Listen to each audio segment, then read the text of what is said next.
ఏమండి మంచినీళ్ళు. డాక్టర్ గారు ఏమన్నారండి? రిపోర్ట్స్ లో ఏమొచ్చింది? మిమ్మల్ని అడుగుతుంది, ఏం చెప్పరేంటండి? ఏం చెప్పమంటావు? డాక్టర్ అన్నీ బాగానే ఉన్నాయన్నాడు. ఎప్పుడు చూడు పిల్లలు పిల్లలు పిల్లలు.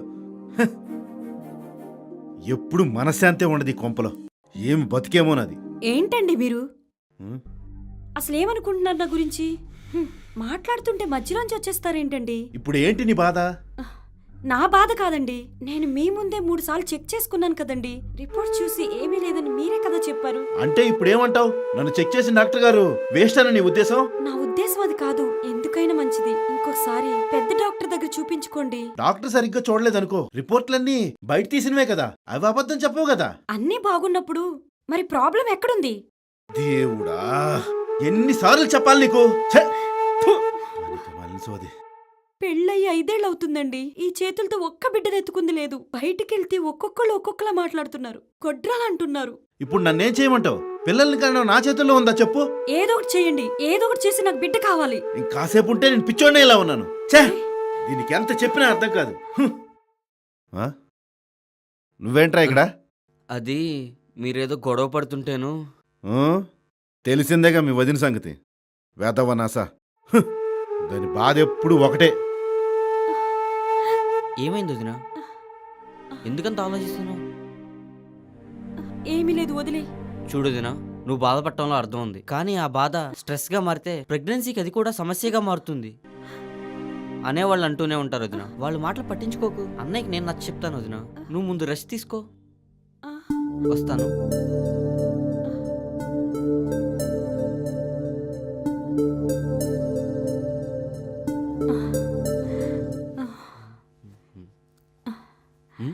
ఏంటది నా ఎలా వచ్చావు? నీతో ఒక విషయం చెప్పాలి. చెప్పు. నీకు అరే చెప్పొదినా. నీతో పిల్లలు కావాలి. ఏంటి? ఏం మాట్లాడుతున్నావు వదినా? ఎస్, నాకు నీతో బిడ్డ కావాలి. నువ్వే నన్ను ప్రెగ్నెంట్ చేయాలి. నాకు అర్థం కావట్లేదు వదినా. ఎన్ని రోజులని నేను ఒంటరిగా బ్రతకాలి? నాకు పిచ్చెక్కుతుంది. ఎవరు చూసినా విశేషం ఎప్పుడు, పిల్లలు ఎప్పుడని ఒకటే టార్చర్. చూస్తున్నావుగా నన్ను, ఎంత సిగ్గు లేకుండా బ్రతుకుతున్నానో. నేను నిన్నేం అడగట్లేదు కదా, నాకు ఒక బిడ్డ నువ్వు చాలు. వదినా, నా వల్ల కాదు నువ్వు చెప్పేది. నువ్వేం టెన్షన్ పడకు. ఈ విషయం మనిద్దరికి తప్ప ఇంకెవరికి తెలియనివ్వను. నేను అన్నయ్యని మోసం చేయలేను. తప్పు వదినా. ప్లీజ్ సుధీర్, నా వల్ల కాదు వదినా. సారీ వదినా.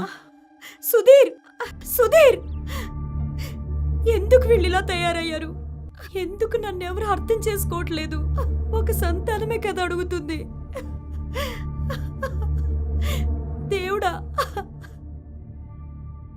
నువ్వు కూడా ఎందుకయ్యా నాతో ఇలా ఆడుకుంటున్నావు?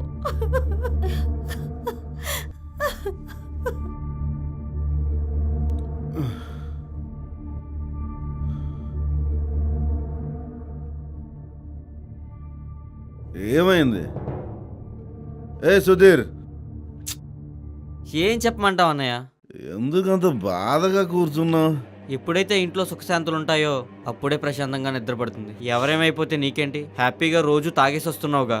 చూడు, నువ్వింకా నాకు నేర్పించేంత పెద్దడు కాలేదు. ఏం చేయాలో ఎలా చేయాలో నాకు అన్నీ తెలుసు. నువ్వు ఎక్కువ ఆలోచించకుండా పడుకోపో.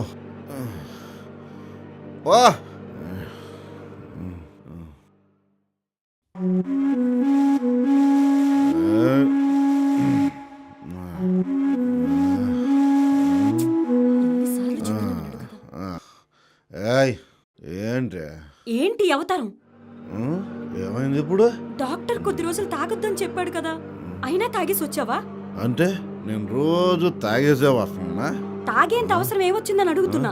బాధేసిందే, తాగాను. నీకేంటి ప్రాబ్లం? నీలో ఉన్న లోపం సరి చేసుకోవాలన్న ఆలోచనే లేదా నీకు? నిన్నే కాదు, నన్ను కూడా ఎన్ని మాటలంటారో తెలుసు. బయట ఊరికే గాయ గాయ నరుస్తావు. జరగా. చూడండి, నా మాట వినండి. ఎప్పుడు చూడు బజార్ దండం మీద పడతావు. దీని బతుకు ఎప్పుడు చూడు పిల్లలు కావాలి అంటది. నేనేమన్నా మెస్సున్నా?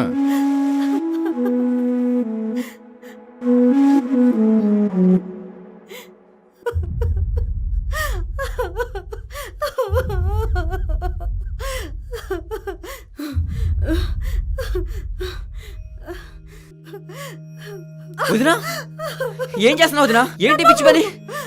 నీకేమన్నా పిచ్చి పట్టిందా? ఏం చేస్తున్నావు వదినా? ప్రాణం తీసుకున్నంత మాత్రాన నీ ప్రాబ్లం సాల్వ్ అవుతుందా?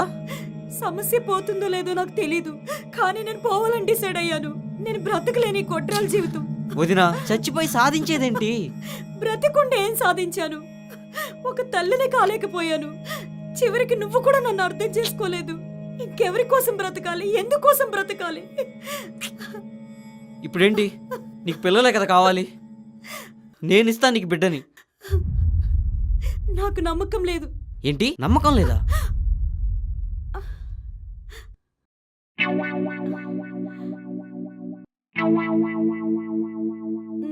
ఇక్కడ కాదు, బెడ్రూమ్కి వెళ్దాం. బెడ్రూమ్ లో అనున్నాడు కదా. ఉంటే ఉండి నువ్వు. అయితే ఏంటి? అన్ని తన ముందే జరగాలి, అప్పుడే తెలిసొస్తుంది తనకి. పద. వదినా చెప్పేది వినోదినా. వదినా ఇంకేం మాట్లాడుకు, పద. బాగోదు వదినా, నా చెప్తున్నాను మాట కదా, వినోదినా. పద. వద్దు వదినా, ప్లీజ్ వదినా, వదులు వదినా.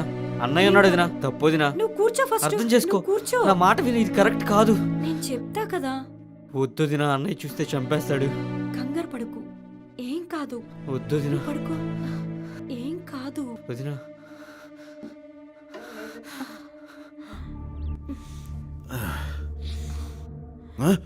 సుధీర్, ఎంతకు బరి తెగించావే? సిగ్గులేదు? ఏం చేయమంటారు మరి? అలిసిపోయాను మీతో. ఎన్నిసార్లని చెప్పాను నాకు పిల్లలు కావాలని. అది మీ వల్ల కాదు. ఏయ్, వల్ల కాదు, నాకు కాదే, నీకు.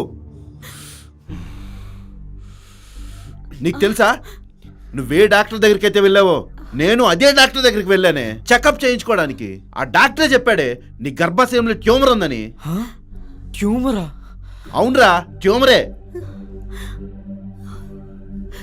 ఒకవేళ నీకు పిల్లలు పుడితే అయితే బిడ్డ అయినా బతుకుతుంది, లేదా తల్లి అయినా బతుకుతుంది. ఇప్పుడు నువ్వే తేల్చుకో, నీకేం కావాలో, బిడ్డ లేక తల్ల. అప్పుడే అనిపించింది, నిన్ను చంపుకోవడం ఎందుకు, పిల్లల్ని దత్తత తీసుకుంటే సరిపోతుంది కదా అనుకున్నాను. కానీ నువ్వు ఎంత దిగజారిపోతావని నేను అస్సలు అనుకోలేదు. నన్ను క్షమించండి, నేను చాలా తప్పు చేశాను. దయచేసి నన్ను క్షమించండి. అన్నయ్య నన్ను కూడా క్షమించన్నయ్య. వదిన బాధపడుతుంది అనుకున్నాను, కానీ సిచ్యువేషన్ అర్థం చేసుకోలేకపోయాను. సారీ అన్నయ్య. ఆ బాధను మర్చిపోవడానికే తాగుడుకు అలవాటు పడ్డాను రా. ఇప్పుడు ఈ బాధను మర్చిపోవాలంటే అన్నా ఇంకెక్కువ ఆలోచించకన్నా. నువ్వు వదిన ఎప్పుడు బాగుండాలి. నా వల్ల మీ ఇద్దరు విడిపోవద్దు. మీ ఇద్దరు బాగుండాలి. నేను వెళ్ళొస్తాను.